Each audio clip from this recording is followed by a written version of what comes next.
Welcome, ladies and gentlemen. Thank you for coming to my channel. Please, before we get the video started, do not hesitate. Hit that subscribe button down below and drop me a like if you really feeling my stuff. I do appreciate you all coming and finding me. Hey, let's have some fun today.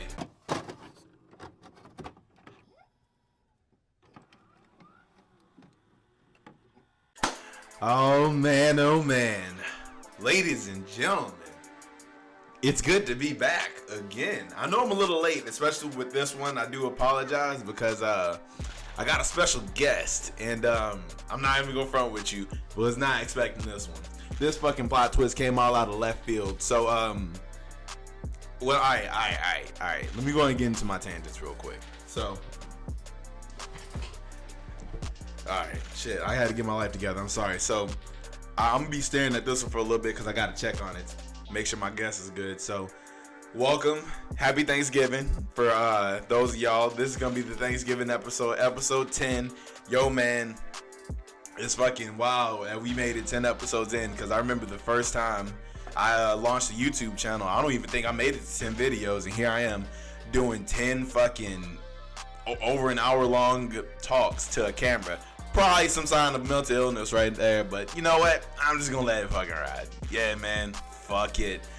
But I do greatly appreciate every single one of you who have joined this ride with me. It does mean a lot, and I very much am thankful. Another thing that I'm thankful for, I gotta give it to her. See, she's gone, so I can go ahead and say this out loud. I want to be very thankful for my wife because her level of compassion far exceeds mine, bar none. Like, I've never met somebody as compassionate as her. Somebody who is just so self-sacrificing. So, today, I'm recording on a Monday right after work, and yesterday, my wife and I had to go drop 2 of our animals off at the vet to, be taken care of. So while we were there, we met our special guest. So, let me go ahead and introduce you to our special guest. All right, little homie. Let me go ahead and pick you up a little bit. I know. You were sleeping good. I gotta show you off. Yeah, so this is I guess like the best way for me to put this, an example of my wife's compassion. Because this little guy is who we met at the vet store. So we went there to drop off our animals for them to get taken care of, and there was this one dude there who he looked very bewildered. He was very nervous because he had this little guy tucked away in his arms, and he was just trying to find somebody to try and take care of him. And I'm gonna go ahead and put you back just so you can stay nice and warm. I can't put you on my chest right now, homie. Yeah, I got you. I know. I woke you up. We don't know what to name him, but so it was a dude at the pet store, and he was just looking bewildered, and basically we got to talking to him, and he basically begged us to take care of the little pup. The pup's mom ran off, and they don't know where she went. So now we have another little puppy in the house. This little dude was born yesterday. Or at least like the day before, probably like early in the morning, 2 o'clock in the morning yesterday. But it's the fact that he's barely been alive for anything. And his mom ran off on him. And now he has to depend on somebody like me to help take care of him. But mostly it's been my wife. So I got to give it to her. She continues to sacrifice. And she feels like she doesn't get a lot of love for it. I tell her all the time. But this is one I like to say with pride and gusto, stick my chest out a little bit. I'm proud of my wife for doing what she does, and this is just one example of one of the many things that she does. Shout out to her. Babe, if you watch this, I do love you, and I am very much thankful for you. Now, with all that gushy stuff aside, let me know what y'all got to be thankful for. Let's all just, take a second. We'll be thankful. All right. Let's go ahead and get started. So, literally, that little dude is like the highlight of the previous week. And had he not been around, the episode would have came out sooner. But, you roll with the punches as best you can. As Dave Chappelle said on Joe Rogan, you find a way. So here we are, finding our way. Here we are, episode 10, still trying to find our way. So welcome, ladies and gentlemen. Welcome. Thank you very much for coming. So I don't know if this episode is gonna be too long, just because I got a little homie to take care of. But I want to make sure I get my content out to you guys, because I am very much thankful for the numbers that I've been given. Granted, the subscriber count's not really shooting up, but the numbers of views have been escalating, especially with the watch time. So I do appreciate that. All right, if y'all could just help me hit my goal, 300 views on this video. About 300 views, 10 likes. 300 views, 10 likes, and let's get that subscriber count up. Let's go ahead, let it be known. Hit that subscriber button down below. Hit subscribe, whatever it's called. Make sure you drop a like. Hey man, come through, come kick it. That way you get all these notifications. You know exactly when I'm posting anything, and we can just make this weekly chat a thing. Come on, fuck it. Look, you might as well come hang out. You know what I'm saying? So, oh man, I'm so thrown off by this little pup. I don't even know what to start with. So, honest and truthfully, dog, man, me and my wife, we tried to have some stuff planned. Yesterday, I was going to make sure I watched the movie Run that stars Sarah Paulson. It looks like one of those, I'm not going to say the syndrome, just because I don't want to be all off my marks and shit like that. And I can't really, fact check off the top of my head. Actually, can't do it just yet. Can't do it. So maybe by the next episode, I'll have all that ready for you. But I was planning on doing a review from what I've seen of a description. It's a story based on Gypsy Rose's story. Based on, not word for word, bar for bar. With that being said, it looked like it was good. Sarah Paulson's a phenomenal actress. I can't wait to give it a watch. And after what my wife and I saw from the TV show The Act, oh yeah, I'm down to see what this movie has in store. But my bad, I'm be checking on my little homie the whole time, man. He over there posted up, moving his little butt. Look at his little butt, just moving that thing. All right, let me stop before I get fucking roasted on Twitter like Joe Budden. My bad, wrong Joe. Oh man, oh fuck. So I planned on having that review up, and then lo and behold, little buddy came through. So we had to learn as much as we could to take care of him as best as we could. He's making me uncomfortable because I never had to stimulate a newborn to use the bathroom. So parenting Cage has done some things within the last 24 hours that he is not exactly comfortable with. But you gotta learn, you gotta live, you gotta learn. I'm just grateful that we taking care of this one. I'm trying to focus. My bad. All right. I'm back. I'm engaged. I'm with you. So I wanted to have that done. Be on the lookout for the next video. With that being said, hey, if you notice, I have a clips channel. On the clips channel, that's where I'll do not the spur of the moment videos, but if you are into manga reaction reviews, I'll do it right there. I'm trying to drop movie reviews, and this goes to the fuck up that I had for the original episode 9. This is so bad because I read the shit out this comic. I had the review all set up and everything, and it was in the preview, that original episode. But I reviewed the comic book The Last Ronin. I reviewed it, I recorded it and all that stuff, and then I deleted my talking points, and now it's all gone. So I don't want to fumble through it and not be able to give you a coherent review. I'm trying to get better at this, and I feel as though the only way to get better at this is to gain experience at this. When I read it, I digest it as best as I can by reading it over and over again, look for little minute details, and then I come back and I basically write my little notes, and then I regurgitate as much as I can for you, which is what you typically see towards the end of the episode, where I get into my nerd shit. But unfortunately, I don't really have all that for right here, right now. What I do have is me. Look, bare bones, me and only me. So another thing that I noticed this week, so the Fresh Prince of Bel-Air had their reunion this week on HBO Max, and to be 100% blunt, I didn't watch it. Because I wasn't feeling it. I wasn't feeling the concept. Yes, this has been a reunion that has been highly anticipated for many, many years, especially after the passing of James Avery. Rest in peace, Uncle Phil. With that being said, I'm not feeling it, especially after what we got this year.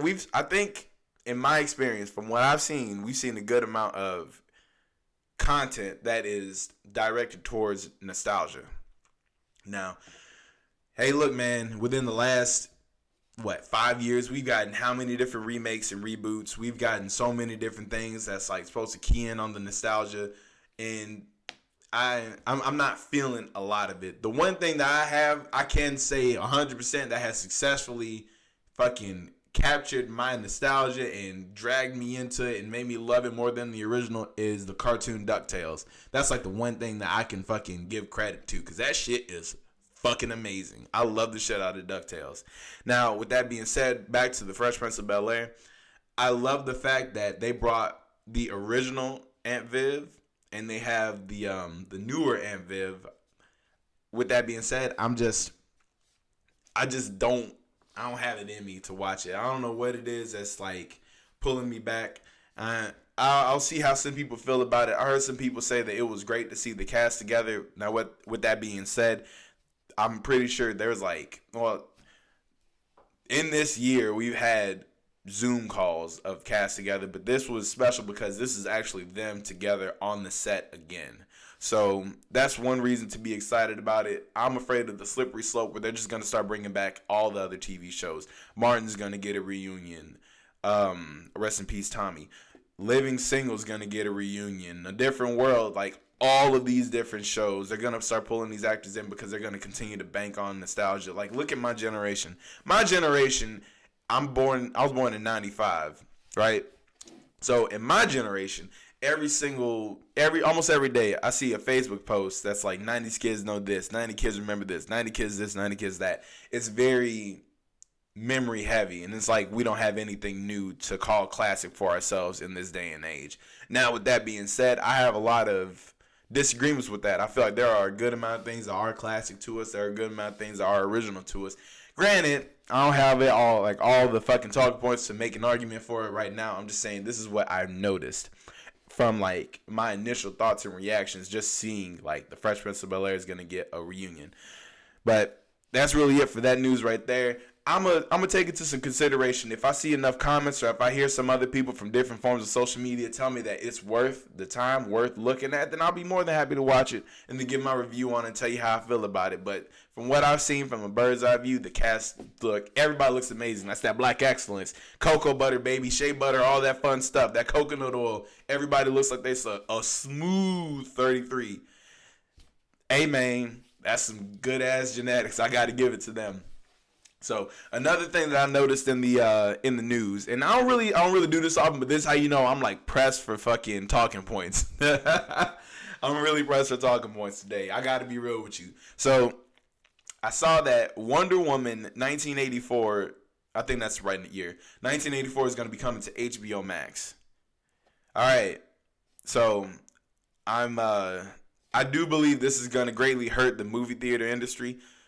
I don't know the logistics of it because I'm not an insider. I'm literally just a fucking regular guy who just likes to go to the movie theaters with his boo-bae and get hyper about, seeing superheroes on the fucking big screen and start shaking like a child again. But I would love to not see the movie theaters go, because honestly, going to the movie theaters truly is an event. Even if we have like these direct streams, if you have opportunities like Mulan or Wonder Woman 1984, it still is an event. Everybody I've seen still watches Avengers Endgame with the audience reaction videos on YouTube. That shit says a lot about like just going to the movie theater, being surrounded by people of similar passion and excitement to go over there and to fucking just feel that energy. Like, fam, the night my wife and I went to go see Avengers Endgame, the fucking, like, my spirit wasn't ready. I think we saw like a later show. I think it was a later show. We went at 9 o'clock. It was like the movie theater, I think it was AMC, they took so much care of us to make sure that nothing got spoiled. We were in North Carolina. That they fucking had everybody who finished the either the 6 or 7 o'clock show, they had to leave out the back all the way around. They had to walk the long way. They had a line like set up for them to walk the long way to make sure we didn't get spoiled. The fucking love that they didn't have to do that. They did not have to do that for us, but they knew how passionate the fans were for us, so they decided, hey man, we're gonna take care of these people. And I don't know if that was like AMC wide throughout the nation, but goddamn it, Jacksonville, North Carolina, and J Vegas, they took care of us. They took good ass care of us. And like I said, just being in there, watching Cap pick up Thor's fucking hammer, watching fucking Iron Man snap, like everybody, all the cheering, watching the motherfucking portals open, that shit injected into my veins. That shit was so fucking hype. Damn, that shit was hype. My bad. Yeah, I can get loud. My little homie still sleep. Woo! That's what I'm talking about. So, fucking, I would love to see the movie theaters continue to thrive. Now, with all that being said, I'm not mad at the opportunity that we're getting to watch Wonder Woman 1984 on HBO Max. Granted, I think, and look, hold on, because I wasn't trying to get into like nerd talk right now, but I got a theory. You can yell at me in the comments, you can drop dislikes, all that fun stuff. Hey man, it's your world, squirrel, but this is just Cage's theory. I think this is DC's time to make a comeback.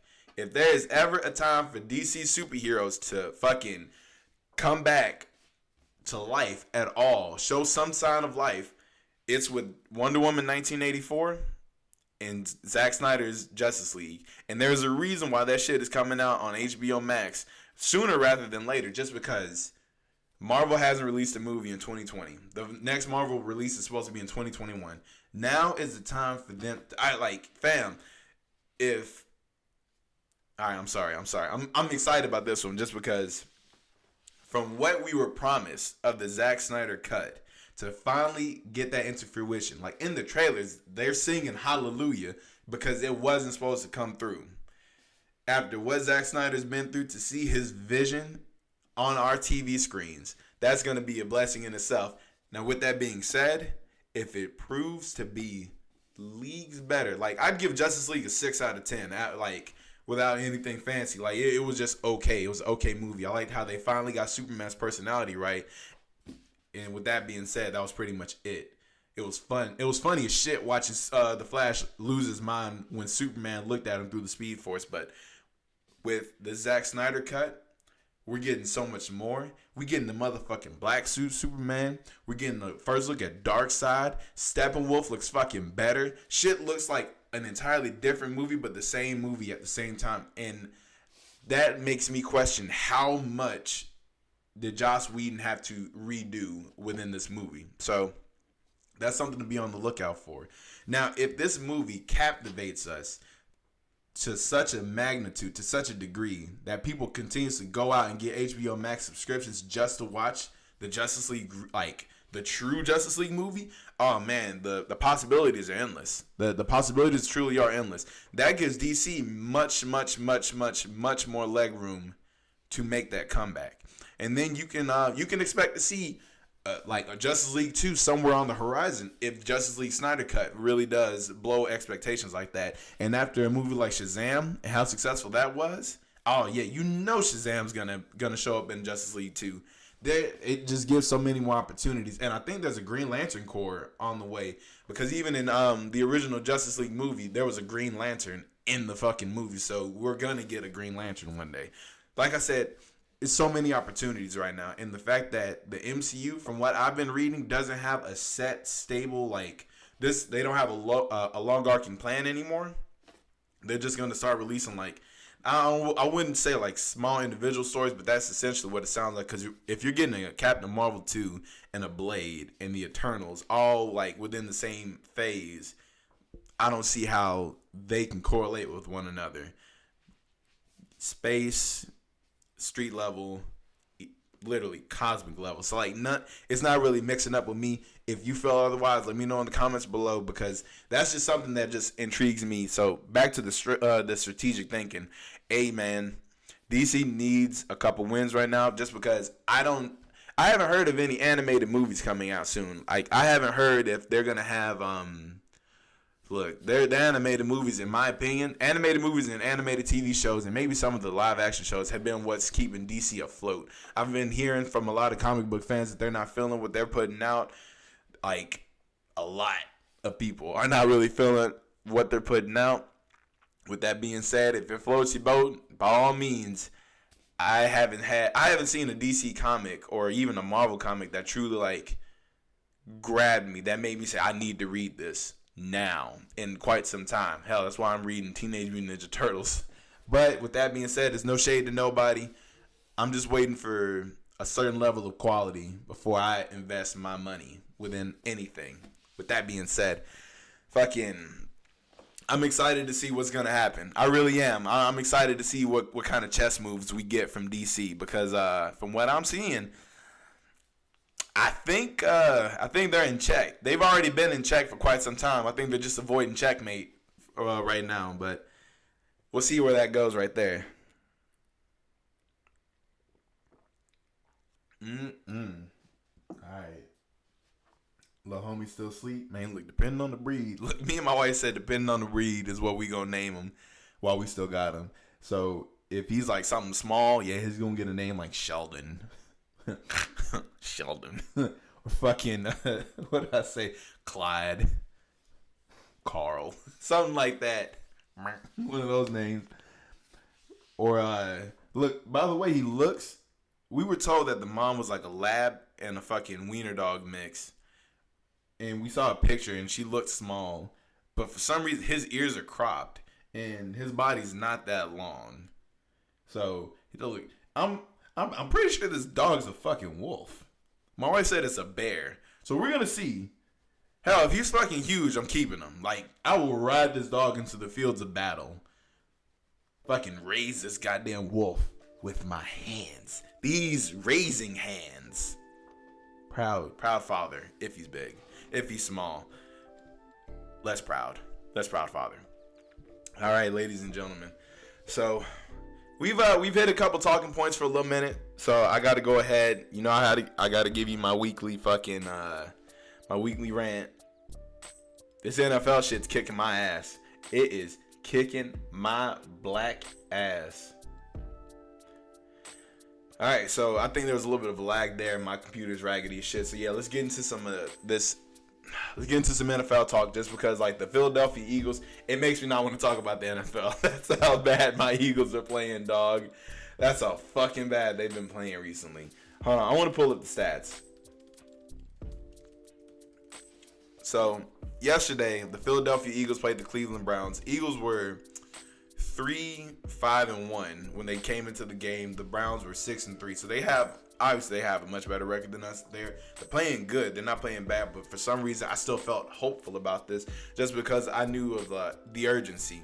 And around this time, even when the Eagles are doing subpar, that's when they kick in the urgency and they start playing like, you know, a team that wants to make the playoffs or wants to be in the playoffs. Excuse me. I'm sorry about that. You would think these things, but that ain't really the case. So let's go ahead and pull up fucking these stats right here just because I want to make sure I give you guys a lot of accuracy. So where to fucking begin, dog? Where to even start is the best question. Fucking, hold on. So top down, there were so many different issues. Now, I feel as though I should start with I want to start with the offense because I had the biggest problem with the offense. So, should I say, look, should we do PCP? Positive, correct, positive? Because I don't think that's going to apply here. Fucking top down, Doug Peterson needs to fucking hire an offensive coordinator. I know the season's already almost over. Dog, if you want to make the fucking playoffs, if you want to do anything in the playoffs, something needs to happen. Our fucking playbook is so damn predictable, man. Look, by the fucking second half, the Browns made so many adjustments to shut us down completely. Like, we abandoned the run because, like, they kept fucking stuffing us at the line of scrimmage. Like, fam, there's nothing that we did that even impressed them. We couldn't even score. That's how bad the fucking Browns figured us the fuck out. Shout out to them. Because they've been going through it the last few years, and the fact that they fucking pulled it around, like they put it together. Shout out to the Browns, man. Good win for y'all. Now, as much as I can yell at Doug Peterson all day, I have been, man. Look, I try not to harp on Carson Wentz just because the motherfucker's doing his best with what he has.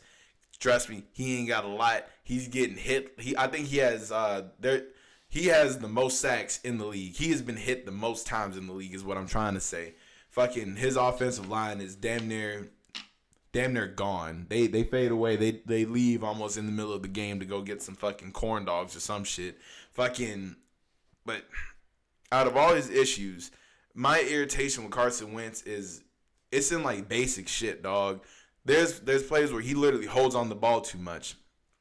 You know your offensive line, like if you've already been sacked fucking twice in the game, I don't know why you're still holding on to the ball like that. Get rid of the fucking ball.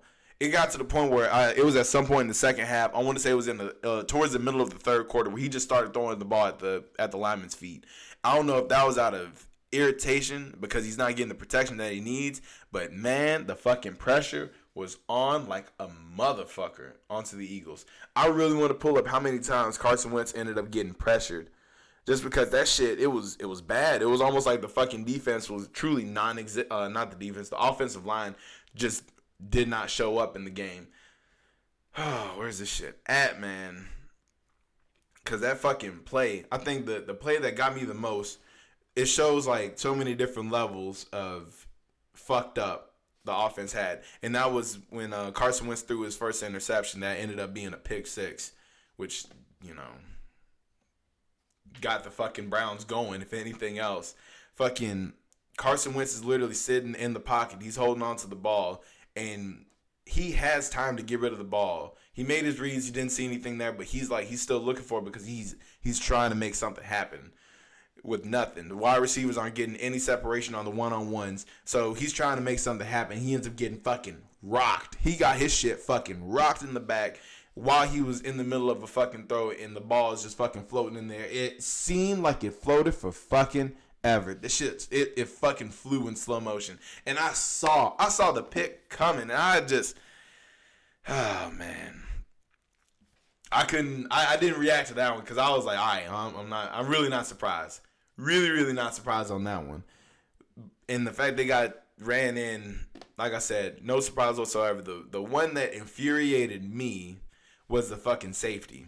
There was no fucking reason for Carson Wentz to have a safety. There was no reason whatsoever. He had time to get rid of the ball. I would have rather he fucking threw a goddamn punt than give up 2 points. Like, I would have rather he just threw the ball and just, hey man, fucking Travis Fulgham there somewhere. Like, throw up a prayer. Throw Jesus the alley-oop. Some shit. Versus throwing up a fucking, like, not even throwing up a safety, just taking the safety. Like, he got eaten alive. And I'm like, fam, like, in order for the Eagles to do anything, we have to lose. And the worst thing about it is I feel as though somewhere in their office, they found some type of level of comfort with the fact that the Eagles are still number one in the division. Just because the Eagles are number one in the division does not make them a good team. That's obvious. I'm not saying anything that you haven't heard anywhere else. It's the fact that y'all get paid to do your jobs competently. Literally, as a coach, if you see that Jason Peters he's getting fucking tossed around, he can't guard for shit, he can't do anything, but you got fucking, what's that boy named? Mulata? I'm so sorry if I'm mispronouncing your name, dog. I highly doubt you're gonna watch this, but I'm sorry if I'm mispronouncing the name. Yo, man, everybody says he's been doing better. Jason Peters isn't working up to snuff. I'm not the best at judging performances, especially from the O-line. With that being said, something's got to give. I'm not the best at judging that. It's just the fact that, like, something has to give.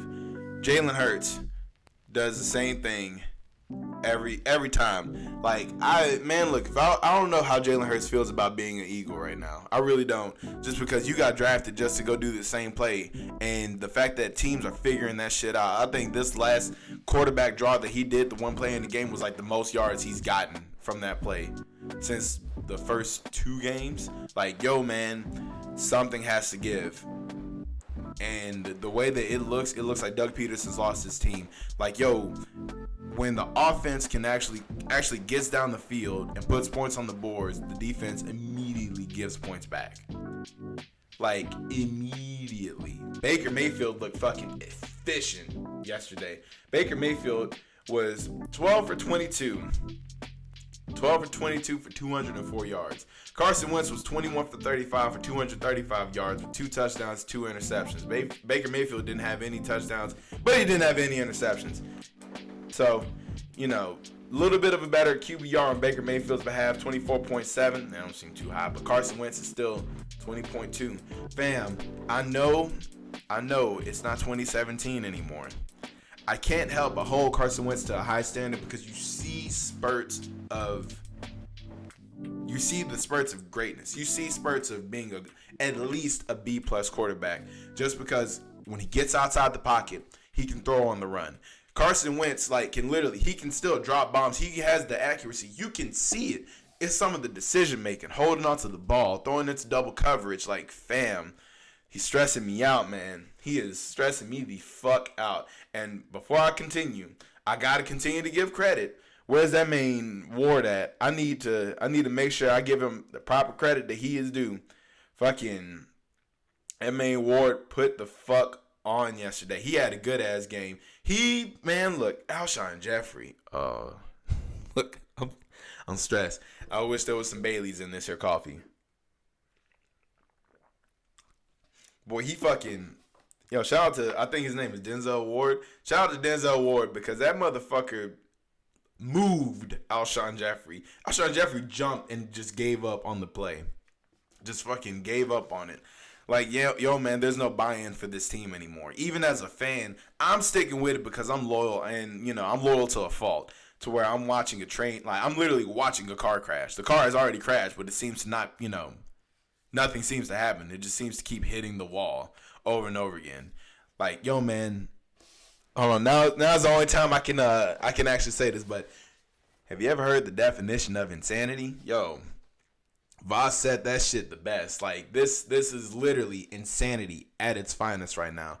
And that shit is killing me. Well, that's all I got to say about that. I really, instead of watching this, I probably should have watched the Baltimore Ravens versus the Tennessee Titans because that looked like it was a great-ass game. It looked like they formed a fucking rivalry before the game because they got into, a fucking beef with the Titans being on their fucking midfield. And them Harbaugh boys, man, look, somebody said that when one of the Harbaughs came to recruit them, they ended up wrestling on the fucking kitchen floor in front of their mother. Like, yo, man. That sounds like some exciting shit right there. That's something you want to see out of a coach. Just somebody who's just down for the fucking team like that. And the fact that the fucking coaching staff was walking up trying to get them off their field, off their logo, I ain't mad at it. I ain't mad at that at all. But tonight's game, who is it? It's the fucking Rams and the Buccaneers. It looks like it's actually gonna start within the hour. So by the time I finish this, I'm gonna go ahead and check that out. Let y'all give it my attention real quick before my waifu gets home. Another good game was Patriots and the Texans. Looks like the Patriots lost. I keep saying I want to see Cam Newton do good. But from what I'm seeing from all the Patriots fans, it looks like he doesn't have a really complete team. So it's kind of hard to root for that. But shout out to the fucking Pittsburgh Steelers. Now, the reason why I'm shouting out the Pittsburgh Steelers, not just because I got family members, Eddie, that are Steelers fans, Eddie and Anytime with Gene. Not just because my old barber from San Antonio, what's up, Mike, is a Steelers fan. Highly doubt he's watching this. But I got to give credit where credit is due.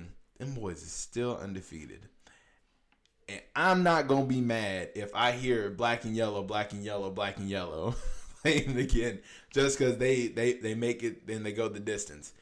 Like, yo, man, they got it all. I've never hated Mike Tomlin. He always seemed like a good coach, but I'm on the outside looking in. So I'm seeing the team doing good. So obviously I'm going to be happy for them. Wish my team could do that. Y'all don't want to see me when the Eagles are winning. Because I would love to talk shit, but I can't.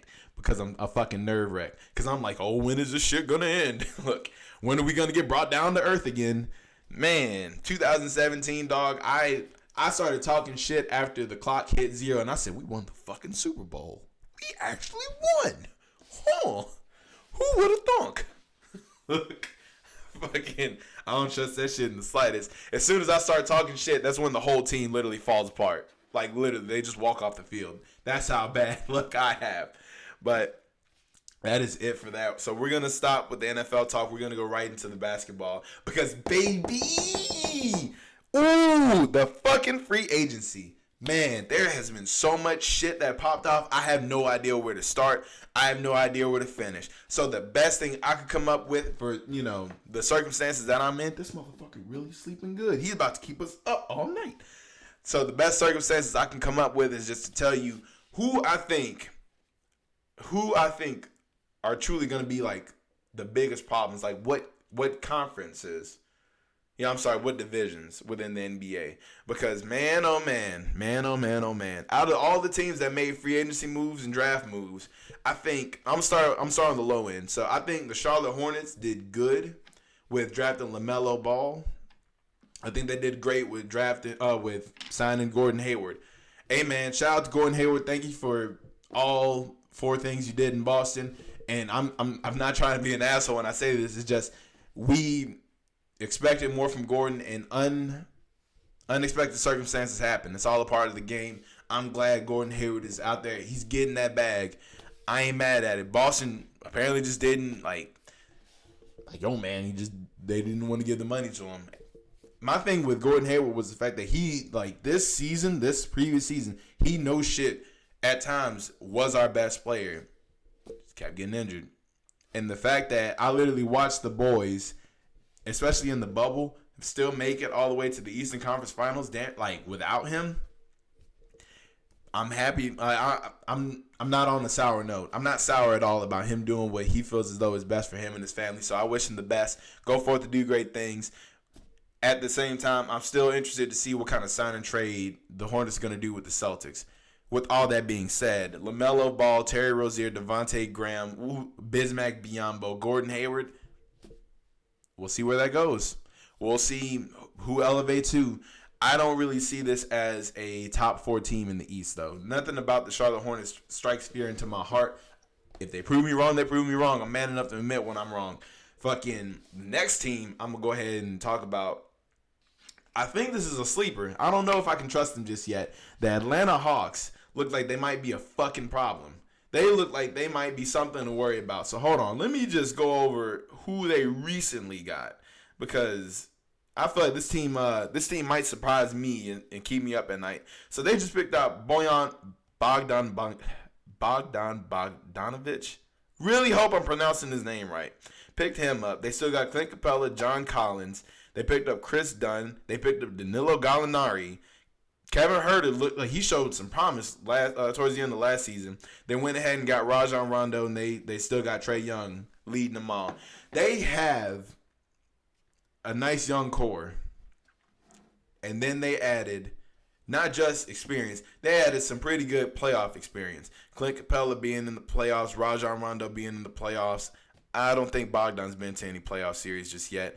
Tony Snell, I don't know what he's going to bring to the team, but they have some form of leadership, some form of veteran leadership to back up this youthful core that's going to be leading the front. So I feel as though they're going to be a sleeper team to watch out for. I could see them being top 7. I really could see them being top 7 in the Eastern Conference, but I don't know if they're going to just break that threshold.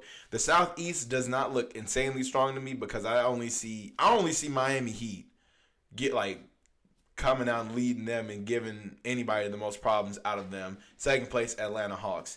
Central, I don't see shit. Look, all I see is the Bucks running away with everything.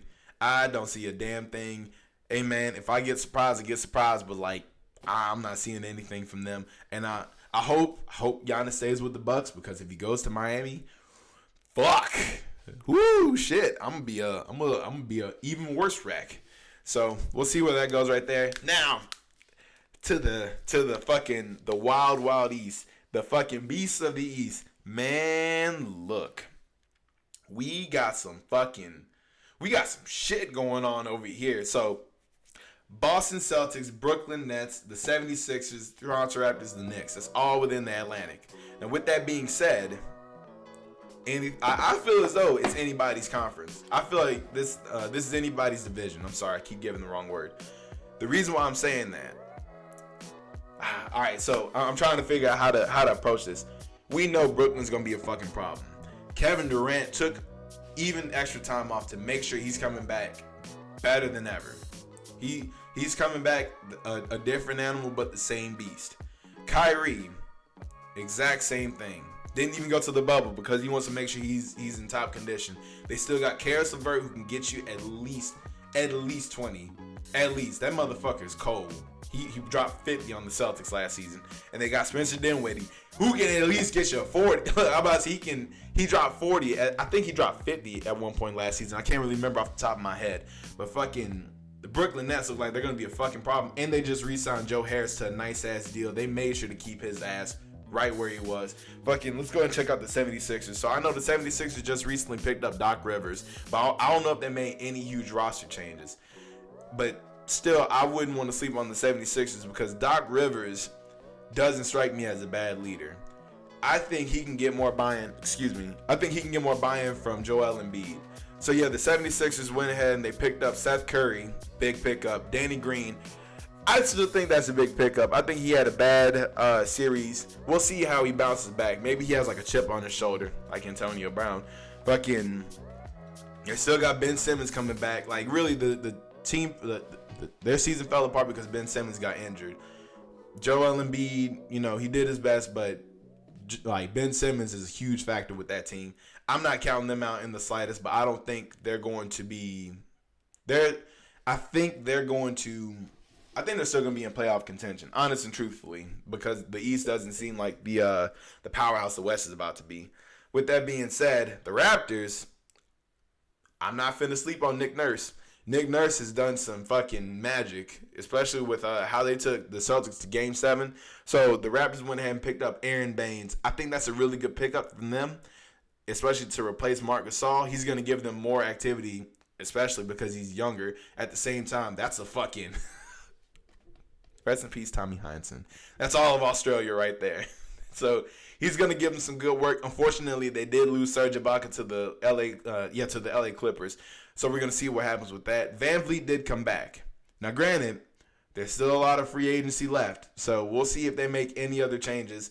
I'm not seeing them. I'm not seeing too much from them because Serge Ibaka gave them some really good productivity. We'll see if Siakam can come back even better than ever because, yeah, he had a rough series against the Celtics.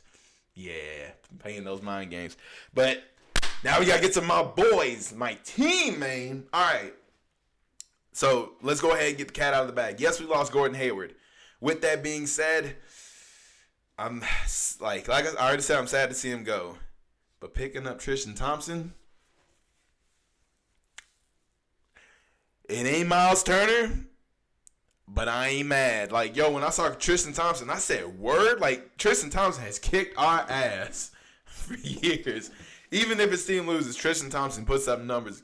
Whoa, excuse me, man. That's fucking gross. I'm so sorry. So, yes, Tristan Thompson is a Boston Celtic now. And over the years, he has kicked our ass. But, man, look, having him on the team, that source of rebounds right there, and then maybe he can fucking help Daniel Tice get in the gym and get some weight on him because I really want to see Tristan Thompson against Bam Adebayo. I'm hoping because Tristan Thompson is now playing for a fucking, not just a playoff team, but like a finals contender.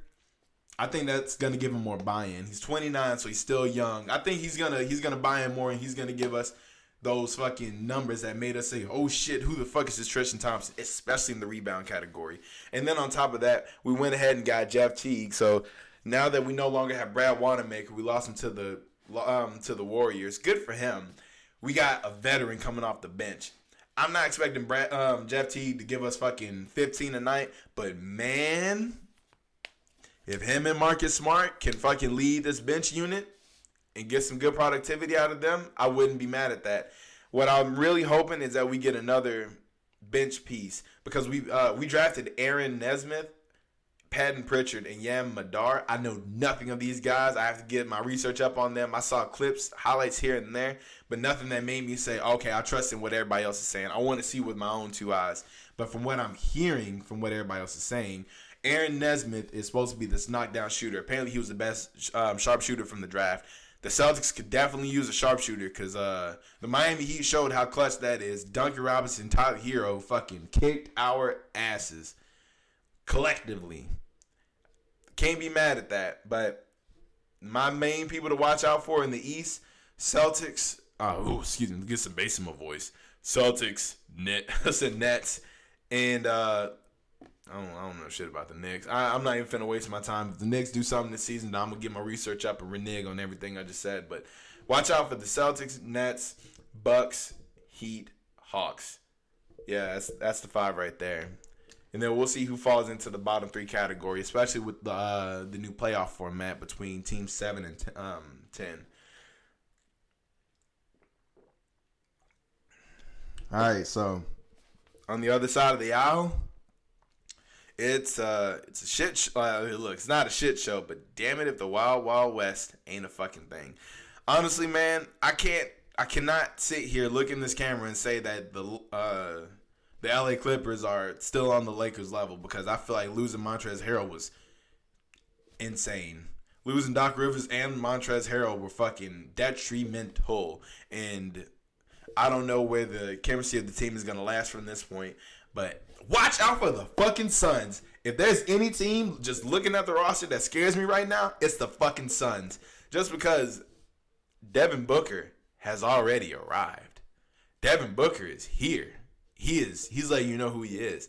DeAndre Ayton has arrived. And not just that, but they got Chris Paul. Chris Paul, who just proved to us that he can go to a team, he can go to any team that you will write off as not making the playoffs and lead them to greatness. He led them to the playoffs, and it took James Harden defense to keep them from advancing. I'm not mad at that. On top of Chris Paul's experience, they added Jay Crowder, who just left the Miami Heat, to go ahead, literally, that's playoff experience right then and there. Who else did they add? They added Dario Saric not too long ago. I remember seeing his name. Yep. Yeah, Dario Saric just got added to the team. So that's another strong fucking rebounder that they're going to have available to them. Fucking DeAndre Ayton. Ooh, look, they I think they got Diallo as well. I don't really care too much about Frank Kaminsky. Yeah, I know he's big, but he doesn't strike fear into my heart just yet. I really want to see how Chris Paul and Devin Booker's leadership guides this team, because they just missed the playoffs. Now, with that being said, if they end up being top 3 in the West, I wouldn't be surprised. I would not be surprised in the slightest. And all in all, ooh wee, buddy, man, look, when that NBA comes back, ooh, fucking dog, I'm hyped. I'm excited for it. NBA's barely been it doesn't feel like they've been gone for that long, but I cannot wait for those motherfuckers to get back. But I gotta say, heart goes out to Klay Thompson. I really do pray for a speedy recovery, dog. I saw the work that he put in. There's videos of him putting in great work, and it just broke my heart to see that he tore his Achilles. I don't know what grade it is. I don't know what kind of reconnection or how they're going to attack his treatment plan. With that being said, I really do hope that Klay Thompson comes back and he shuts these motherfuckers up, because when people started saying Duncan Robinson was a better catch and shooter than Klay, the disrespect. Bring Klay back, man. Bring that man back, dog. I can't take that disrespect. But, all right, you cool kids. That's it for that. So, let's go ahead and let me text my baby back. So, so Kingdom Hearts dropped its newest game, Melody of Memories, and I'm not going to lie to you. I ain't get that shit. I am not paying for Melody of Memories just because the whole game reminds me of Atlantica in Kingdom Hearts 2, where it's music based. It's a rhythm game. That's all well fine and good. I don't want to get that shit my money. Honest and truthfully. Ain't nothing wrong with it. I don't blame anybody who playing it. Yo, man, you guys are great. I appreciate y'all. I watched the walkthrough. I watched literally the whole game was just previously on Kingdom Hearts in between the songs, and then the last hour was new content, because it picked up exactly where Remind left off, where now they have to investigate Kyrie's memories to see if there's a clue as to where Sora went. Now, that's all well fine and eggs and gravy. Cool beans, right? Now, with that being said, if the last hour is the only thing that has new content, I can't do that to myself. I can't do that to myself. And you talk like, I'm somebody who literally, I listen to Kingdom Hearts music when I play basketball and when I work out in the garage. Like that fucking, yo man, that Darkness of the Unknown is my all-time favorite fucking boss song, point blank period. I play that shit in the car whenever I'm like, oh shit, I got 15 minutes to get to work and the Google map says I'll get there in 30. Watch me make that bitch into fucking 12 minutes. That's the fucking song I play whenever I gotta hurry up and get on down. And the fact that this game costs $60 for 1 hour, for like literally for barely any new content, nah man, I can't give that my money. I can't. I cannot give that my money in good conscience. And with that being said, a whole bunch of shit popped off that's supposed to lead directly into the very next big Kingdom Hearts installment. We don't know if it's going to be any other spinoffs, just like Union Cross or The Road to Darkness or anything else. It's just the fact that like, I feel like with this 1 hour of content could have been like, I could have been another DLC for Kingdom Hearts 3. We could have had something else where we went as Kairi, played as Kairi throughout DLC to get to the point where, all right, now we have the setup for Kingdom Hearts, whatever the next installment's gonna be. I don't want to spell out all the spoilers for what happens in the fucking, at the end of Melody of Memories, just because really nothing huge happens. I mean, you know, you get more information, but at the same time, you're left with the same questions that you already had. So, shout out to anybody who's already played the game. If you love the game, by all means, I'm down to have a conversation. If you can sell me on the game and tell me, like, yo, man, as a Kingdom Hearts fan, this is something you should definitely invest in, I'm with it. But I know what I can take. I didn't fuck with that Chain of Memories. I beat the original Chain of Memories on the Game Boy, and I said, that's it, I'm good. That PlayStation Chain of Memories, I didn't even want to put myself through that shit again. But I am thinking about doing a whole nother walkthrough of the entirety of the Kingdom Hearts series. I'm not going to sit there and spell it out to anybody who don't want to know about it. It's just the fact that, like, this is a game that's so near and dear to me that I love so much that I got it tattooed on my body. And I give myself time in between one of them to play it. But I also have a whole bunch of other games to play on the side. Speaking of games to play on the side, so recently I went ahead and started my I got a PlayStation Now free trial for about 7 days. Yo, this was a great, like, literally, I think it's a great fucking investment. I truly do. If I'm a parent and I got kids who love Lego games, instead of me going out and buying the Lego games for like what at GameStop, it's old, but they'll probably still sell for like what, $15 for each one of them. Like, and I'm not just talking one or two. I'm talking like a bunch of different Lego games. I just go ahead and get on PlayStation Now, bust that shit in. Guess what? You pay $60 for a fucking year, dog. I've seen so many different Lego games on there. Like, kid-friendly games are on there. And even if you don't like kid-friendly games, they got classic games. They got the Silent Hill collection on there. The new that Resident Evil 7 that came out a few years back, that's on there. So I got it because I was hoping Nier Automata was on it because I heard how great that game is. So I saved myself from the spoilers, so I want to find out about it. Unfortunately, it's not on there. So I think I'm going to still keep it just because, as I mentioned before on the cast, my wife is really into horror movies and shit like that. So I'm still trying to like find some type of angle to try and get her into playing the game with me. Because, look, I'll tell you this right now. I ain't playing a fucking horror game by my goddamn self. That, we can go ahead and nip that shit in the bud, dog. I don't have it in me. I just do not. My anxiety spikes up. Like, the last time I played a horror game, an intentional horror game, was Dead Space 2. I played that bitch in a little ass community center, right? It was 3 o'clock in the afternoon. I'm surrounded by people. I said, you know what? Fuck it. Can't lie. You can't be a bitch all your life. You gotta try this fucking game. So I bust that shit in there. I watched the walkthrough before it came out. This shit came out years in advance. I think Dead Space 3.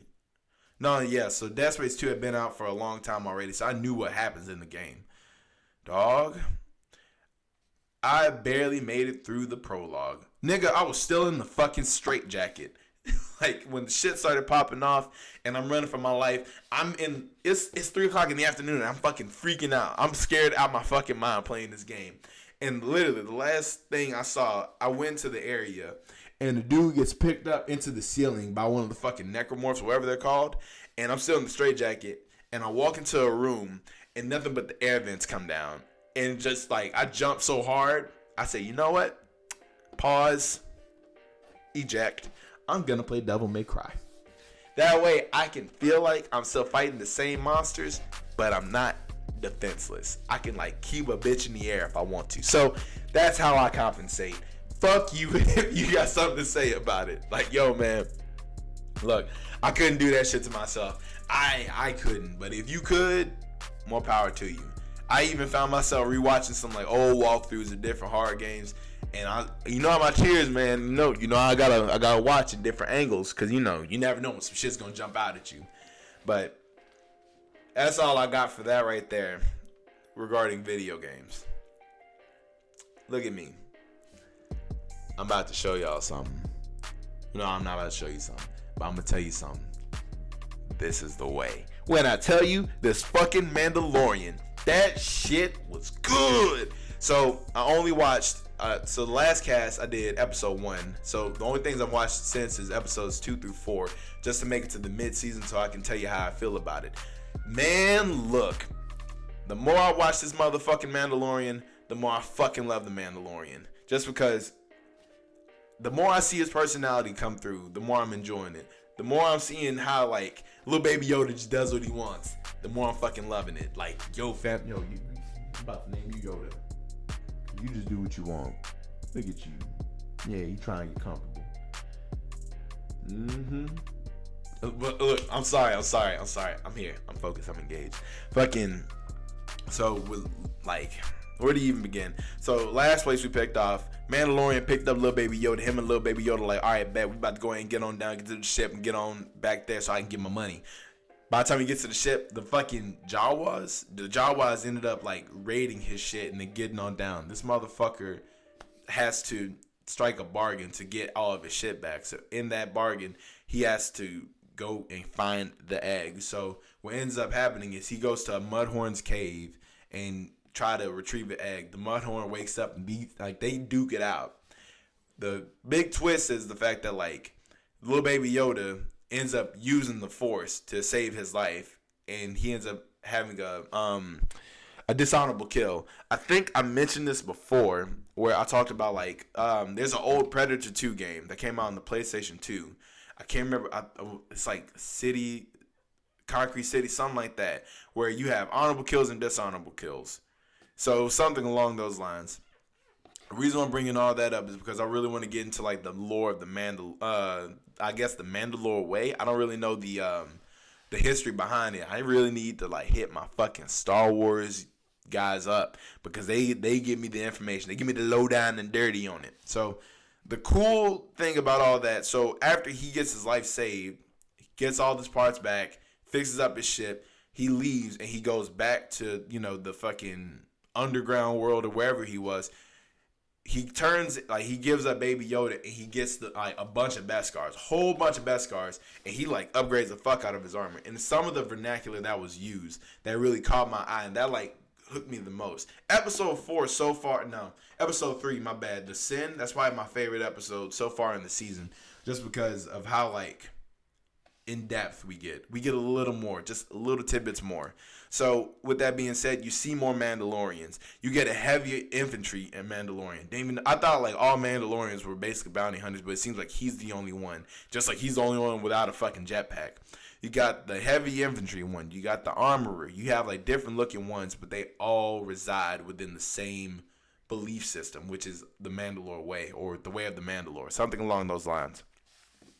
The thing, like the vernacular that got me was when his chest armor gets fucked up from the fight with the Mudhorn. He's like, I may need to begin anew. What does he mean by I need to begin anew? It's like, do you have to have like what fucking certain amount of fucking scars on your armor for you to be that nigga? Like I don't really know how that fucking plays out, but I'm down to fucking watch. My boy throws in those Beskars and like heavy infantry looks at him. He picks it up. He's like, the order. Like, he gets mad at him. He's like, there's a reason why we're living in this shithole. And then I had to remember this takes place sometime after episode 6. So did Boba Fett throw them under the bus? Was Boba Fett just on his own? Is Boba Fett still out there? Because I heard in the comic book he survives. So is he gonna show up in the show? Because that would be pretty fucking cool. Because I think, like, with the Mandalorian, a lot of people thought myself included, thought he was Boba Fett. So I can't wait to see where we go with that right there. But like I said, some of that vernacular really like intrigued me. And then just the way of the Mandalorian. When the armorer, I guess she's the leader, she asked him, she was like, have you ever taken your mask off? No. Never. Have you ever taken your mask off in front? No. Has anybody ever taken your mask off? No. Has anybody ever, like, something about made you or forced you to take your mask off? Something along those lines. And he said, never. Ain't nobody want to try me like that. Like, I fucks with it. And then when everybody's like, this is the way. This is the way. This is that shit. But so far, the reason why I stopped at episode 4. Episode 4 was a little was weaker to me than episode 3, just because I love the action in episode 3. I love just the lore behind the Mandalore, finding out a little bit more about the history of the characters and the connection to everybody as well. But episode 4 was still, it was nice. It just wasn't as, entertaining to me, just because it focused more on how far the Mandalorian is willing to go for little baby Yoda, and then his interaction with Kane Dune. I don't know her name. Seeing the people on the farm was nice, but overall, the way that I'm perceiving the plot, I thought the whole show, I literally thought all 8 episodes was going to be the Mandalorian has to go find the kid, and then he has to go take the kid. I thought it was going to be like The Last of Us Part 1, where he's like, smuggler / bounty hunter gets a fucking package he wasn't expecting. Once he gets the package, he has to go make his way to the fucking drop-off point. I thought that's like what it was going to be, and it ain't going that way so far. So we'll see how it goes. So far, the last thing that really got highlighted was the fact that they now have to go find a place to stay that the bounty hunters that Apollo Creed hired, or the bounty hunters guild, can't find them because they're all hunting them down since the Mandalorian went and stole the kid back from the order. So far, I'm enjoying The Mandalorian. Episode 4 was alright, but shout out to Deborah Chow for directing episode 3, because that shit right there was my favorite so far. Can't wait to see what the rest of the season has in store. So, with all that being said, with all that Mandalorian stuff, we gotta start wrapping up, dog. We've been talking for quite some time. I've been running my fucking mouth. Y'all gotta shut me up sometime. So, I say we get into some motherfucking JJK real quick. Some of that jujutsu shit. When I tell you, dog, I'm fucking hooked on phonics. Y'all should have told me this fucking manga was so damn good. Y'all didn't warn me that this shit was so fucking good, bro. Alright, man, so much happened, so much popped off, but I'm still shocked because I wasn't expecting it to go that Attack on Titan route. Nigga, when Yuji fucking died, I said, yo, what? In Shonen Jump? Nani? What? Wait, hold on. My boy died, dog. And the fact that Sukuna rolled up on fucking Fushiguro, finally got his name out, rolled up on Fushiguro and just beat his ass, dog. Oh my god. So much of this shit was fucking hype as a motherfucker. Yo, I wasn't expecting the first mission to go down this terribly, but then I don't know if there was a lapse in time between, the first few chapters, within the universe, because I don't really remember seeing Yuji ever getting any training. Literally, they go into this motherfucking detention facility, they get their asses handed to them. Every fucking body cops an L. And the fact that Sukuna is that strong to where he handles this fucking thing like it's nothing. He literally tore this bitch apart, bro. Oh my god, the fucking hype that took over my body. But so much shit is popping off to where I can barely go in chronological order. So when the crew ends up going into this detention facility, they run up on a special grade, and the special grade kicks Yuji's ass. Like, yo, man, Yuji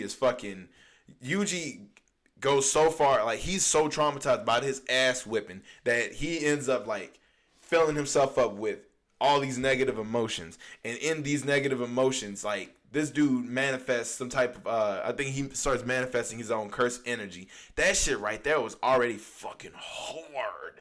But they end up coming up with a plan, right? So when they're fighting the special grade, Yuji tries to activate Sukuna, or like let Sukuna take over. Sukuna's like, hey man, if I come out, I'm killing your fucking friend.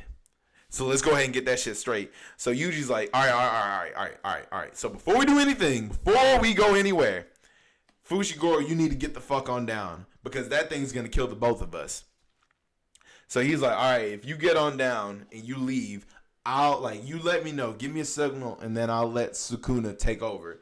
So Fushiguro ends up, reluctantly leaving and fucking following the plan just like that. And man, this motherfucking Sukuna is so fucking hard, dog. I can't stop being so excited, because it's something about this design that truly does. It's the writing, man. It really does make me feel like the stark difference between Yuji and Sukuna. So when Fushiguro leaves, it's no hesitation. Yuji's getting his ass cooked. He's getting that pack is fucking lit. And he's getting the shit beat out of him, and there's nothing he can do against the special grade. Like, he can barely defend himself. He used a little bit of fucking curse energy, but that did nothing to this damn thing. So by the time he gets the signal, he activates Sukuna. Fucking Sukuna immediately comes out, and this motherfucker, he's conniving, and he's not dumb, he's smart. Because he tries to get the special grade to work with him to go kill the three. And I'm like, yo fam, this is fuck. I shouldn't be fucking laughing at this. I should be scared out of my fucking mind. But when the special grade, the curse, I guess, my bad. So I'm just gonna call it the curse. When the curse tries to run up on Sukuna says, you need to learn your place. So let's go ahead and get this shit straight. In this, Sukuna accidentally heals Yuji's body, like gives his hand back and all that shit, and he takes this motherfucker out. So as he's taking him out, he is legit decimating him. He's fucking ripping his arms off. He's sitting around. He's laughing at this motherfucker. No games being played with this bitch whatsoever. So by the time Fushiguro makes it outside, you moving around, famo? Yeah, man. So this motherfucker Sukuna, I'm gonna tell you about this. Sukuna's out here kicking this curse's ass, man. He's beating the shit out of him. So he's so here's a little bit of the lore coming in too. So it turns out the curse heals himself, replaces all of his fucking dismembered limbs, and Sukuna looks at him and says, "You look proud of yourself. Should I applaud? But using curse energy to heal yourself isn't hard for cursed spirits, unlike humans." So this is a fucking basic technique, but the thing that fucking shocked me was the fact that Sukuna ends up using true jujitsu sorcery, domain expansion, malevolent shrine. So that's the first time we see a domain expansion. We gonna see some harder shit. This motherfucker, like, straight up, he bifurcated this motherfucker. I think bifurcated is when you just cut him twice.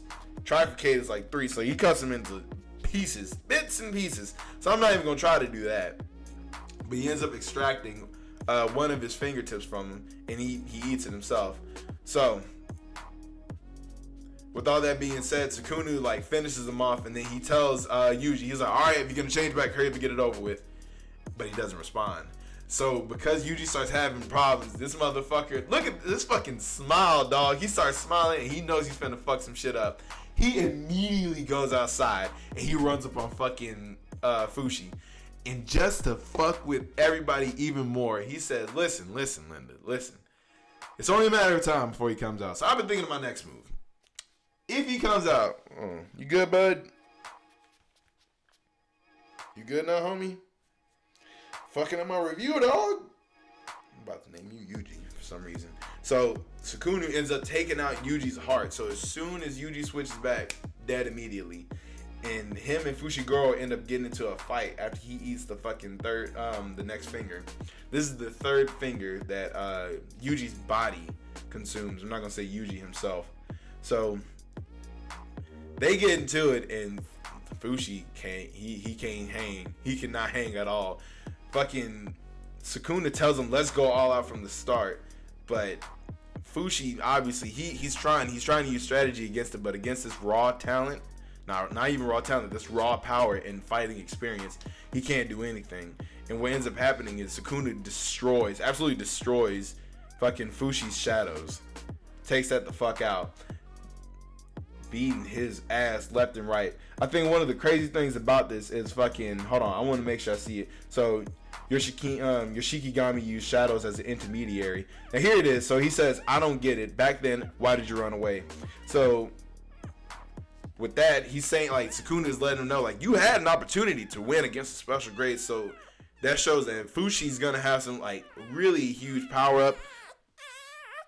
Uh-oh. Somebody's hungry. Yeah, man, you ruining the cast, homie. You ruining the cast.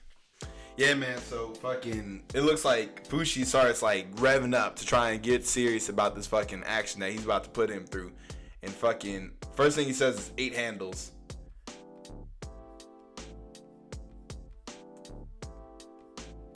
Yep, and then Yuji kicks back in. So, the cool character moment between these two right here is when fucking, where'd it go? So, Fushi tells Yuji why he ends up saving him. He says, I didn't save you because it was the logical thing to do. I didn't want to see a good person, who, no matter how dangerous, die. So, Fushi feels as though he made a selfish decision. He tells him, he's like, yo, man, I'm not a hero. I'm a jujutsu sorcerer. He says that shit straight up. And then Yuji kicks back in, and then he just dies immediately because, once again, Sukuna took his heart out. Now, you would think, nah, man, some kind of, like, super shonen magic will kick in and, you know, he'd be all right. Somebody would step in and save his life. Nah, fuck that. Nope, that was it. So, the cool thing about this, the fact that they went on that mission, especially as a first mission as a team, such young, like, they were freshmen going up against a special grade, right? The fact that it's all turned out to be a political move from the higher ups. Look at you sleeping. So the higher ups end up sending them to go in there to die just because they're trying to get Yuji out the paint.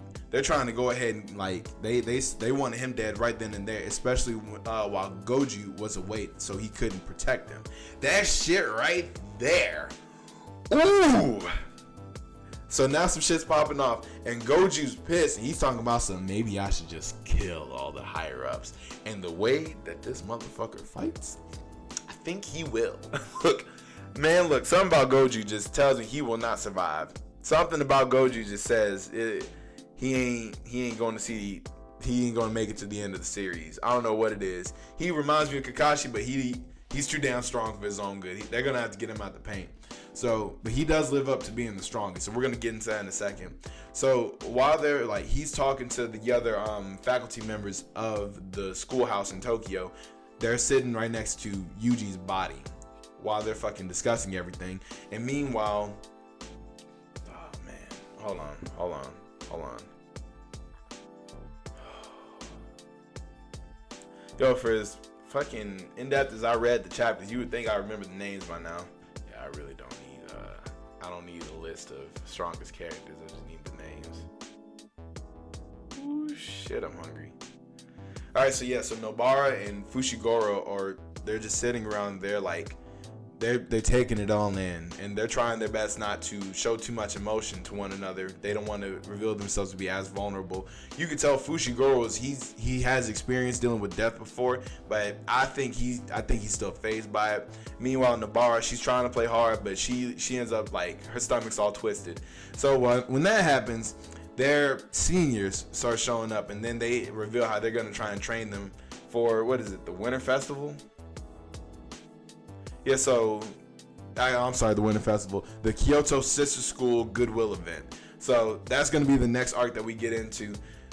So, I don't know how long these guys are going to last. Like, it's cool. They got a panda, and they have another student there who only talks about, what, seafood toppings? Yeah, it's some type of weird character trait. And so this is Inumaki Senpai. He's a cursed speech user. The only words he says are rice ball fillings. So, yeah. Fun times. We'll see where that goes right there. Fucking, we covered a good amount of stuff, but it's the fact that fucking, like, I'm still stuck on Sukunu and Yuji. So, by the next chapter, we end up going back to Sukunu and Yuji, and they're in what looks like it's not an afterlife, but it's a realm within the mind where these two are talking to one another. So Yuji, who is eyeballing this dude, he's fucking mad as hell. Sukuna says, "You look like you want to kill me." He was like, "No shit, you just killed me." So these boys, they start getting into it. Sukuna is out fucking classing Yuji. There's no competition. Like, Yuji can't really keep up with that no matter how good his athleticism is. Sukuna is just too powerful. That raw power is just too much for him. And then Sukuna offers him a deal. He's like, all right, I'll revive us if you make a contract with me. And then Yuji's like, you can suck my fucking dick. I ain't finna agree to you for shit. But Sukuna says, just hear me out. I will revive us under two conditions. You agree to let me take over the body for 1 full minute when I chant in chain. And 2, you will forget about this agreement. And Yuji's like, nah, fam, I don't trust that shit for a motherfucking slightest. And then Sukuna lets him know, it doesn't matter if you believe me or not, if you don't trust it. This is a binding vow. I'm the one who will be punished if I break it. So, yeah, those are the consequences if he becomes greedy, which you should know because Yuji had a greedy moment when he felt some type of way. So they agreed to get into a fight. If Yuji wins the fight, Yuji gets to come back to life. No conditions, no binding vow. If Sukuna wins the fight, binding vow is on. Or so we think. So Yuji gets up. He immediately socks this motherfucker in the fucking face. And he's like, all right, bet. I'm going to kick your... And then Sukuna cuts his head off. When I tell you, this motherfucker Sukuna is raw. Like, yo, my nigga couldn't finish the sentence. He couldn't even finish getting a thought off. He couldn't get his shit going. He couldn't even get damn, man. He couldn't even get his motivation off. And he just said, let me go and get you out the pain, little homie. So we cut back to the faculty members talking with Goju, and Goju reveals his dream is to reset the society, like the way that the jujutsu world is being ran, especially with the higher-ups, and how shitty that the higher-ups are treating one another, but he knows that he can't just bust in there and fucking change everything with a massacre, so he's got to Game of Thrones that shit it on. So he says, I'm turning to education, but he needs strong and intelligent allies, so he's fostering them. He's literally trying to raise his own army to try and take the jujutsu world and basically right the wrongs that were already made. And while he's talking to the faculty members, Yuji pops up back to life, butt-ass nude, and Goshi's barely surprised, and they dap up right then and there. Yo, man, this fucking shit is dope. But the cool things that we get into after this is the fact that Goju agrees to train our boy Yuji. Now, with that being said, we get some type of fucking... We get we see panels, not panels, but we have a discussion between, obviously the villains of the series. This dude with the fucking scars on his forehead looks like he's about to be a fucking problem, but old boy with a volcano for a head, he looks like he's a special grade, but he doesn't look like he's that fucking big of a problem until his fucking, in his excitement, him just getting excited in the conversation ends up lighting a dude on fire in the fucking restaurant. So the big thing about that is we get some behind the scenes stuff with the villains that we're going to find out some more about later on, where they tell one another, they say, listen, if you want to do anything, you want to take out these fucking jujutsu sorcerers, the first thing you need to do, you need to seal Goju. And what's this fucking dude's name? Yeah, so Jogo. So Jogo's a little volcano head looking motherfucker. And he asks the other curse that they're with while he's talking to dude with the forehead scar. He's like, yo, man, be real with me. How fucking, in terms of Sukunu fingers, how strong do you think I am? And old boy says, being generous, I'd say about 8 or 9. 8 or fucking 9. And he's like, yo, fuck with me. I'll kill Goju if you give me the prison realm. straight up. And old boy's like, good luck with that. So as we continue on, Fushi and Nobara they start training for the Goodwill event. So does Yuji. He starts training with Goju because he has to fucking learn how to use cursed fucking, hold on, how is it? Where's it at? I want to make sure I'm pronouncing it right. Yeah, so cursed energy and cursed technique. So he has to learn how to properly emit cursed energy. And then I think with that, he's gonna end up learning how to use the curse technique. But the way that Goju dumbs it down is he says think of curse energy as electricity and curse techniques as electronics. So I got it mixed up. He's gonna have to use curse techniques in order to properly flow that cursed energy. And the only time he's gonna get that is whenever he feels like all these intense emotions, like when he did against the fight against the special grade. Man, look. Oh man, we got some shit going on with this one. So the way that Goju plans on training Yuji is he's gonna he has him sit down and watch movies, and in the time that he's watching movies, he has to sit there and he has to transmit cursed energy into fucking one of the principal Yaga's dolls. Yeah, little homie's good. So the thing with the doll is that if he gets distracted for 1 second, he doesn't emit any curse energy, the doll will wake up and rock the shit out of him with his fucking boxing gloves. So it looks like some of that good trash training for fucking Yuji, where he's just sitting there just watching fucking movies, even though Goju's giving him the spoilers for majority of these things. And while they're doing that, Fushi, what does it say?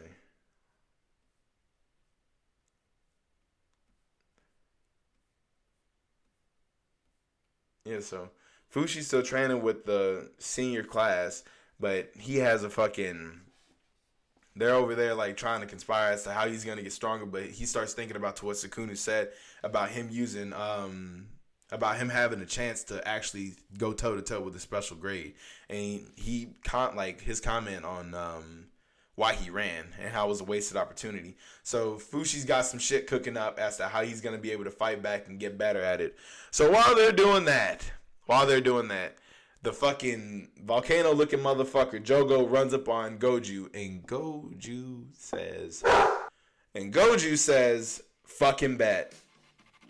So in this fucking fight, when I tell you, this fucking thing stood no chance against Goju.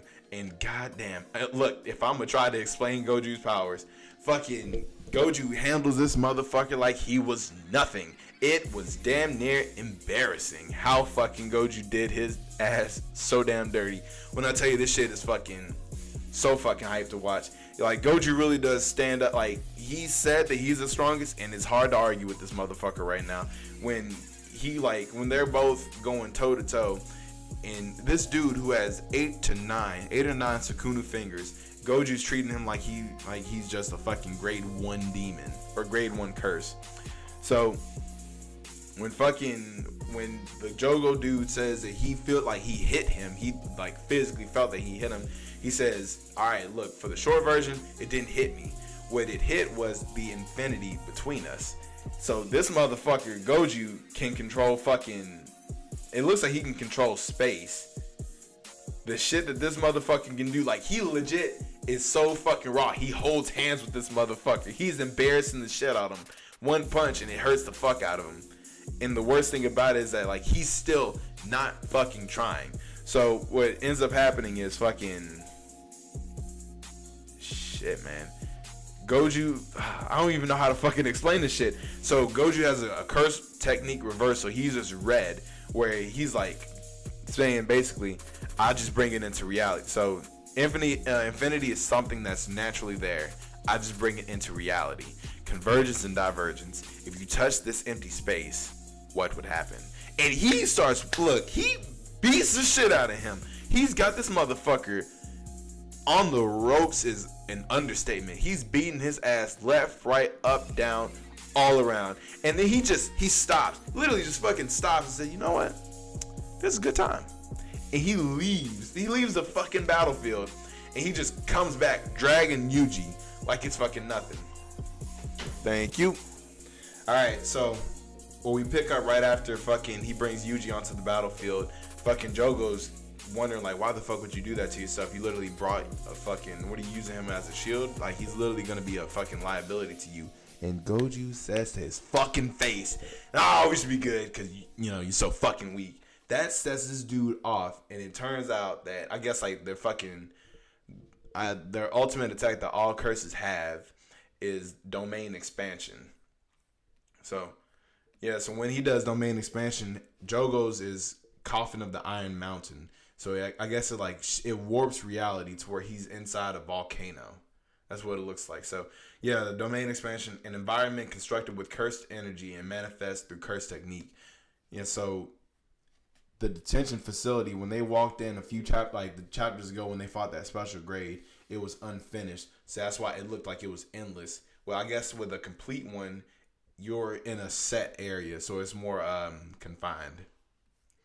But I guess when a curse is inside a domain expansion, it basically dramatically upgrades its stats. And even then, Goju's still not concerned. He is still fucking bored fighting this motherfucker. The disrespect is amazing. But I think the best thing about this is Goju said, yo, I'm finna show you some shit. Literally, his fucking Kakashi moment. He takes off his fucking eye wrap, and then he uses his domain expansion. And he just literally just goes unlimited void. And when I tell you this nigga's in space, he took this nigga out his domain expansion. And he took him into space. And Jogo sits there and he experiences everything. I'm pretty sure he had a fucking Doctor Strange moment where he says, I can see everything, I can feel everything, the information has no end. And because of that, I can't do anything. So literally, in his domain expansion, he can't move at all. This dude is supposed to have 8 to 9 of Sukuna's fingers. That's fucking wild. And Goju tells him straight up, he's like, you're inside the limitless. Perception, communication, the actions you take in life are forced upon you infinitely. Ironic, isn't it? Ooh, this motherfucker's hard, dog. This motherfucker's so hard. So, that's where I left off right there at the end of this chapter. Fucking Jogo gets reduced to his fucking head and only his head. Goju has nothing. He doesn't even have sweat on his fucking eyebrow.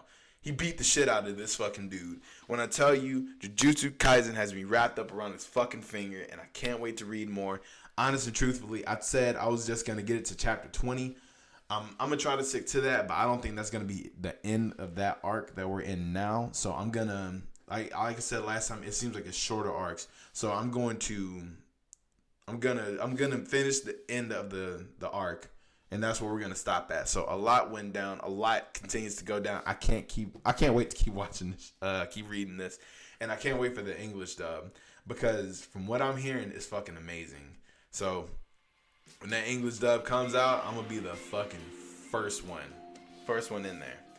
So as we start to wrap up the show, we talked about a whole lot today. Even though I said I don't know what the fuck I'm finna do. I don't know why. I don't know why I keep doing that to myself. All right, y'all.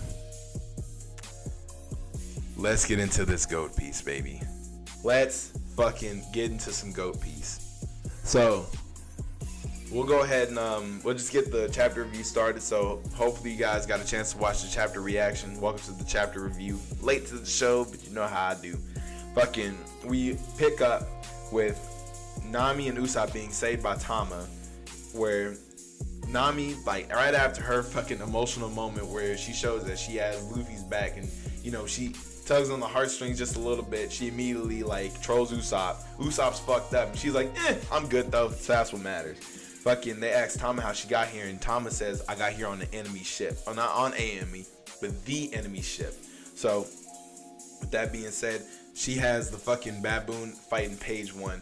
In this fight between Page 1 and the baboon, Nami says, alright, that baboon's gonna need some help. And Tama tells her, she was like, hey, don't play with us. We came here as samurai. We're part of this war just like anybody else. And with all that going on, we find Yamato. Yamato is over here fighting the fucking Tobiropo, taking care of these motherfuckers with, it looks like one hitter quitter, and she's knocking everybody out, just showing off that monster's power. Even if she's getting bombarded with blasts and fucking shots, she's still standing there like it's fucking nothing. with that being said, it looks like she's taking on some type of damage. So I don't know. Like, I think her defense is I think she's just that powerful to where she could just tank hits like that. But she's still like letting her character be known, because they're like, yo man, you can't keep doing this or you're gonna die. And Shinobu is saying like, yo man, just leave me be, just leave me alone, just let me die. Go and save Lord Mononosuke. And she said, like, Yamato replies and says, Kozuki Oden would never do something like that. Straight up, like, fam, she's riding with these motherfuckers. Now, with all that being said, Sasaki's like, alright, you already done fucked my people up, so let me go ahead and step up to you. And Yamato's like, I'm gonna have to fuck this one up. So right there in the same fucking panel, you can see Yamato like starts bearing some fangs. So what I've seen a lot of people say, they say that since Kaido can turn into a dragon, it looks like Yamato might be able to turn into a tiger or something along those lines. I don't know, by the way that her mouth looks, it's up in the air. I think Oda drew that on purpose just to kind of keep us guessing whether it's going to be like some type of animal. I think it might be a dragon just because it's Kaido's daughter. I don't think that, I think she's a dragon Zoan, but I think that's like the race that they are. I don't know what to think of it just yet. I don't know if it's a tiger though. I understand, especially when the explanation was given to me. I just think it's a dragon just because we're trying to keep everything a little more condensed. But like I said, I'm always down to be surprised. So as Yamato's about to change and fucking give Sasuke something to fucking worry about, Frankie shows up. As soon as Frankie shows up, Yamato looks at him and immediately knows who that is, to the point where she knows how much his bounty is. And she tells Frankie, like, yo, fam, we need you to fucking... Hold on. God damn, my fucking face. So, Yamato immediately recognizes Frankie. As soon as she recognizes Frankie, fucking Frankie's being chased by one of these big fucking oars-looking monsters with a goddamn club, just like Yamato and Kaido's. And this thing is so fucking powerful, it destroys the floor outright. So, as he fucking busts a hole through the fucking floor, Yamato, Frankie, and everybody is fucking falling. Actually, no. So, Frankie just got hit by the blast wave. So, Yamato, Shinobu, and Mononosuke are falling. While she's falling, Yamato says, alright, cool. Let me just take this motherfucker out real quick. And she hits a fucking Narikabura arrow. Yeah, let me say that 3 times fast. So she hits the Narikabura arrow right into the fucking chin and knocks him out. Stone cold, just like that. So after that happens, fucking, hold on. Frankie's fucking starstruck because he don't know what the hell just happened. And Yamato jumps up. She's still carrying Shinobu and Mononosuke, and she tells him, she says straight up, you must survive. It is imperative that you survive. You are the one who must guide the world to the dawn. So that already tells you Mononosuke's got to be there for the end game. So we might end up seeing him on Raftel. We'll see how how the politics play with that one. So while all that's going on, we end up joining Law. So Law is down on the second basement floor, and he's contemplating what Corazon told him once upon a time, where he's thinking to himself, like, what is the truth behind the name D? His true name is Trafalgar D. Law. This is something that he explains to Robin. So in his explanation to Robin tells him, she was like, yeah, Luffy may not care about it, but I find it fascinating. And I guess the only way to learn about the truth is to follow the red stones. So I guess the truth, not just I guess, but the truth behind the will of the D is going to be revealed at Raftel. So that it kills me. I can't wait. I'm tired of waiting for it. I want to see it, but man, look. But in order for us to find out the truth behind the will of the D, they got to beat all 4 of the emperors. So that means they got to get through Shanks at some point. Ooh, I can't wait to see that arc right there. Maybe we'll see that at Elbaf. So as Law is looking around in the second floor of the basement, he finds a poneglyph. But what is revealed to us that the poneglyph is not red, but still important none the same. So we'll see how that plays off in the future. The big thing about this is that we get a little more to Law's character, where he's talking to Korra, talking to himself, and he just says, hey, I made up my mind. I want to know the meaning of this checkered fate. So can't wait to see where we go with that right there. So on the 3rd floor, where some more shit is going down, like the party's popping all over the fucking place. Fucking Kid and Killer are wrecking shop, kicking ass and taking names, and Kid is just taking in all the weapons that he can while they're fucking running up. And Kids ask him, he was like, yo man, do you think this is enough these are enough weapons? And Killer's like validating, he's like, yo man, our enemy is the world's strongest pirate. You can never have too many weapons. That's why your kid's first mate. Good answer. So back at the top. Y'all remember how I said shit's not going too hot? You remember how I said shit's not looking too good? Fucking Pirate Emperor Babe Ruth is out here knocking motherfuckers out. Literally, it looks like fucking. Y'all remember TMNT when Raph started making fun of Casey Jones? A Jose Canseco back? Like, yo, no shit. Kinemon just got the lights knocked out of him, and by the looks of these fucking black streets right here, you can tell there was some hockey at play. Kinemon's down, and Kaido's still swinging on these motherfuckers, and you can see Denjiro gets a fucking stab in, and Kaido reacts to it, but it looks like, I don't know, it looks like more out of irritation than actual pain. So as soon as he gets that stab in, knocked out, cold. All the fucking samurai are done, and guess what? Then we find Big Mom on the performance floor, joining, like she's literally jumping up while Robin, Chopper, Zoro, and Diaz Drake are still trying to deal with all the fucking Oni demons that's going on up there, infecting everything. Meanwhile, on the middle of the second floor, fucking Luffy, Sanji, and Jinbei are still running up to try and get to the top. And right then, Luffy says, hey, do you guys hear that? Can you hear that? And then fucking Sanji's like, hear what? So it looks like he starts using, I don't know if that's observation hockey to help you hear better, but it looks like he's just focusing his hearing. And then you see some, come my dear, that's it. You know, some promiscuous shit going on upstairs. Some freaky deaky stuff going on. So we'll see how that plays off right there. Some interesting shit happened in this chapter. A lot of people were hype over it. A lot of people thinking like with each chapter we getting chapter of the year. Some of the things that like caught my eye the most. I can't wait to see what happens with Law, because in my opinion with I used to think Law was gonna sacrifice himself. I think Law bought into the Straw Hats so much that I don't even know if it's his goal to fucking find this. He even said he's not. It doesn't seem like he's looking for the One Piece anymore. It looks like he's just trying to figure out the will of the D. He's going to be the driving force that gets us to the explanation of the will of the D. So we'll see him at the end. Him and Robin at least. Fucking, I can't wait to see what's going down with fucking on Queen's floor, because I think, thinks that Zoro and Queen are going to end up fighting, but right now, I think Sanji's going to end up running to King, because we haven't seen King for a hot minute. Now, that shit with Yamato, with that transformation, I really do think that's a fucking dragon. I really do think she's going to turn into a dragon, but I don't think that we're going to see that just yet. I feel like that's going to be a technique that's going to get revealed in a fight between... that's going to have to be that's a hell of a fucking match that we're going to get upstairs. On the rooftop, dog, it's looking worse and worse. All the fucking samurai are down for the fucking... I don't think they're down for the count, but they're fucking down. They're bloodied up. There's still a full moon out, but that tells me that the fucking Sulong form might be running out sometime soon, since they can't sustain it for long. And if Big Mom's going to be at the top, that means it's going to be fucking... Oh, man, I started bleeding. Fuck.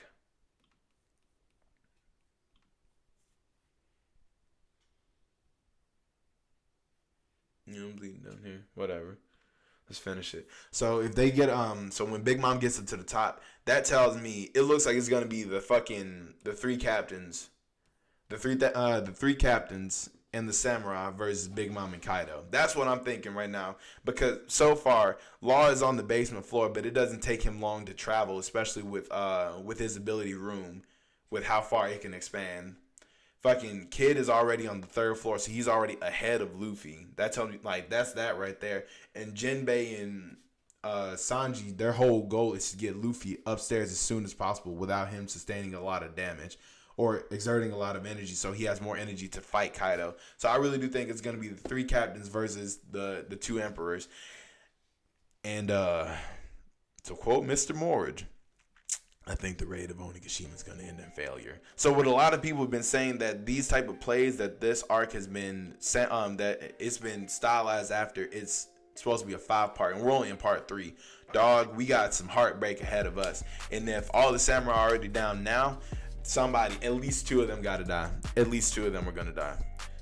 And the way that I'm thinking about it, I think the most heartbreaking ones, in my opinion, would be Neko and Inu, just because of how devastating that would be to the mink tribe, especially after all they've been through to protect Raizo. How they have led the mink tribe for a long time, like since Odin's death.